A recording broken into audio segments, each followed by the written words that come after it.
What is the best way to regrow bone? Say you just had a DEXA or a bone scan and you found out you have low bone density. What are you supposed to do to be able to build that bone strength? That's what I'm going to go over today. 3 key principles that after you watch this video, you're going to know with confidence, oh, that actually wasn't that hard. And it's amazing how quickly you can start to see results if you just put in the work.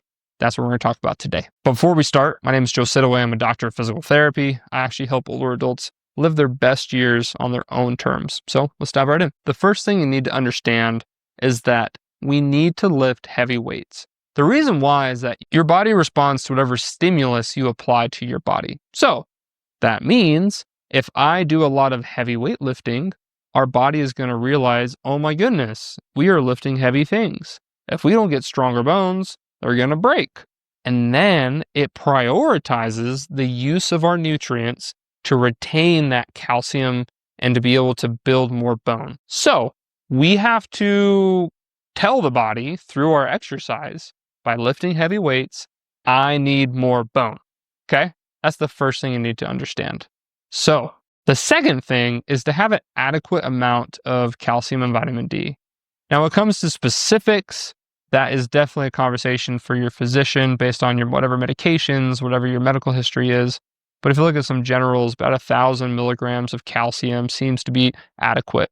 I will say, though, a lot of people have talked about whether that should be dietary or whether that should be supplements. Another great question for a dietitian or a nutritionist. I'm going to say most people seem to do better whenever we're eating whole foods rather than trying to just pop in a pill and get our calcium or vitamin D. So take it for what it's worth. But making sure you have adequate amounts of calcium is important because as you lift those heavy weights and you have adequate calcium, you're kind of creating this perfect scenario for the body to say, okay, I know what I'm going to do. I got calcium and I'm being told to build more bone. That's what I'm doing.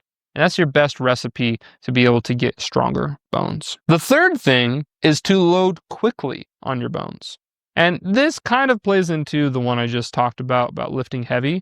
But things that we introduce, such as jumping or quick shocks to the bone, they tend to actually do really well at helping to stimulate the bone. So if you were to look at maybe someone who is very frail, who has osteoporosis, really, really bad low bone density, they might not be wanting to start off in jumping and doing jump rope and stuff like that. You can start off easy by doing things like stomping or having your hands supported on a table and get on your tippy toes and drop your heels down. So kind of like a drop down from a heel raise. Those are things that you can start with to get a quick little shock and start to build your bone tolerance. You do not have to start by lifting heavy weights. You do not have to start by jumping up and down. You can progress these slowly over time. And in fact, for being able to prevent injuries, I highly recommend that you start off doing things slow. So if that's something that you're interested in, check out the links in the description. And we hope to be able to help you when it comes to improving that bone density. Again, if you've been diagnosed with this, know that you can improve your bone strength. And you can become strong. Just because you have weakness in your bones doesn't mean they can't be strengthened. So anyways, have a wonderful day, and I'll see you in the next video.